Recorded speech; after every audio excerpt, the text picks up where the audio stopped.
안녕하세요. 빅머니의 권미란입니다. 믿어지지 않는 일이 벌어졌습니다. 여러분은 빌보드 차트를 아시나요? 전 세계에서 어떤 음악이 현재 가장 주류이고 가장 인기가 있는지 알고 싶으시다면 1위부터 빌보드 차트의 음악을 들어보시면 됩니다. 빌보드 차트 하면 여러분들은 어떤 음악과 가수들이 떠오르시나요? 저는 머라이어 캐리, 마이클 잭슨, 비틀즈, 아델 같은 이름들이 떠오릅니다. 이 빌보드 차트의 공신력, 명예, 그러한 권위들이 느껴지는 이름들인데요. K-팝이 아시아를 넘어서 세계를 정복하는 순간 바로 지금입니다. 2013년 데뷔했었던 남자 아이돌 방탄소년단이 빌보드 200 차트의 한국 가수로 최초로 1위에 올랐다라는 소식이 이번 주 굉장히 떠들썩한 소식이 되고 있는데요. 이전에 2NE1 그리고 엑소가 빌보드 200 차트 100위권 내에 올라왔었던 기록이 있었고요. 방탄소년단이 이렇게 새로운 역사를 썼습니다. K-팝이 그것도 걸그룹이 아닌 보이그룹이 이렇게 전 세계적인 음악 차트에서 최고의 경쟁력을 입증했는데요. 싸이의 강남스타일이 센세이션을 불러일으키면서 빌보드 차트 7주 연속 2위를 기록한 지 꼭 6년 만의 일입니다. 방탄소년단의 무대 보셨나요?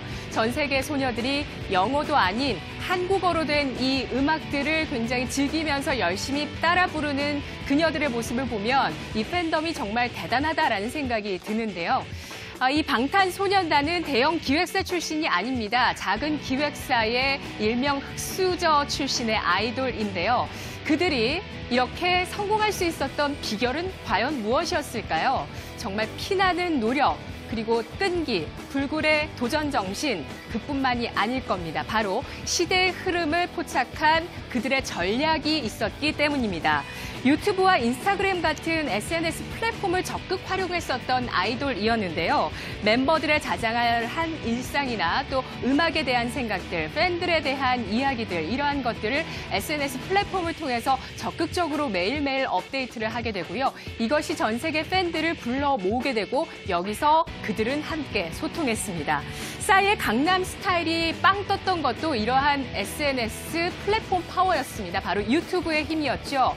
유튜브가 없었다면 싸이가 정말 강제적인 세계 진출을 할 수 있었을까요? 불가능했을 겁니다. 이 싸이의 강남 스타일뿐만 아니라 우리 일상적인 개인의 일상을 유튜브에 직접 올리는 것만으로도 그러한 그냥 일반인일 뿐인 그러한 개인들의 일상도 지속적인 업데이트가 되다 보면 자연스럽게 전 세계적인 관심으로 이어지기도 합니다. 여기에 한 가지 사례가 있습니다. 바로 70대 나이로 유튜브 스타가 된 할머니가 있습니다. 박막내 할머니인데요. 70대인 그녀는 유튜브에서 굉장히 큰 인기를 끌고 있습니다.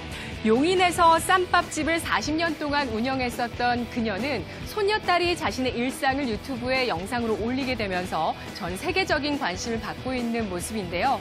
이렇게 손녀딸인 유라 씨가 박막내 할머니의 일상을 올리게 됐었던 계기도 있었습니다. 박막내 할머니의 언니 3명 모두 치매에 걸리게 된 것이죠.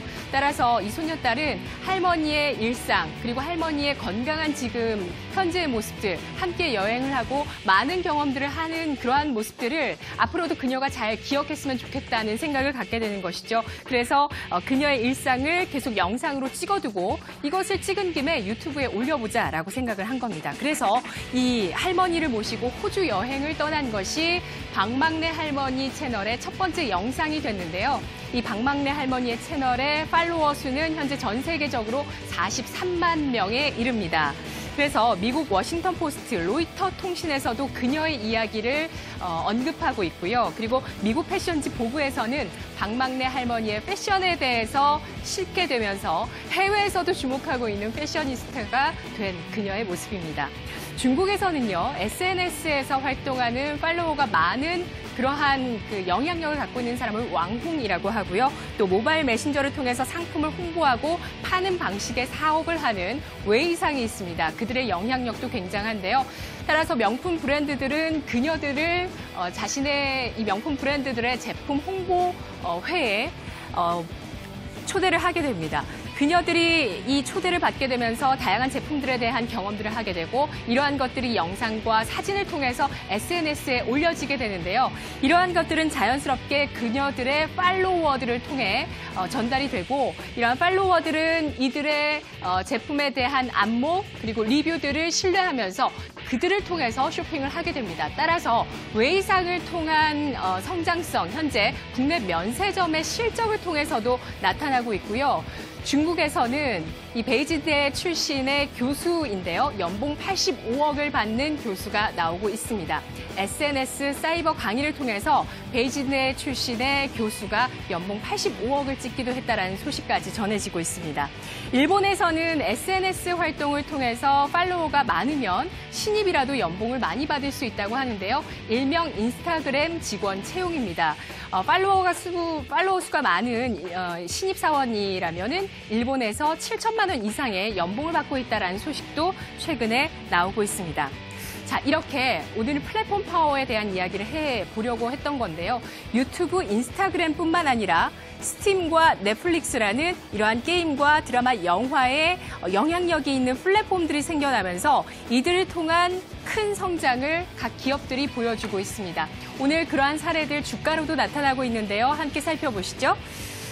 네오위즈가 세계 최대 게임 플랫폼, 앞서서 보셨던 스팀에서 처음으로 블레스라는 게임을 출시했는데 여기서 세계 판매량 1위를 기록했다라는 소식이 나오면서 오늘장 네오위즈 급등하고 있습니다. 그리고 방탄소년단의 효과로 인해서 이 계열사 LB 인베스트먼트를 갖고 있는 LB 세미콘이 연일 급등하는 모습 보여주죠. 8거래일 연속의 급등인데요. 이 가운데 사흘 연속은 가격 제한폭까지 급등하고 있는 양상입니다. 세상이 이렇게 빠르게 변화하고 있고 그 속에 기회가 숨겨져 있습니다.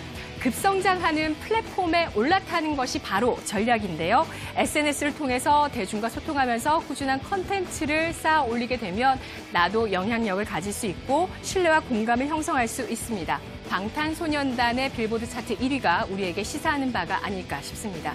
이 시각 주요 경제 뉴스 오상혁 아나운서입니다.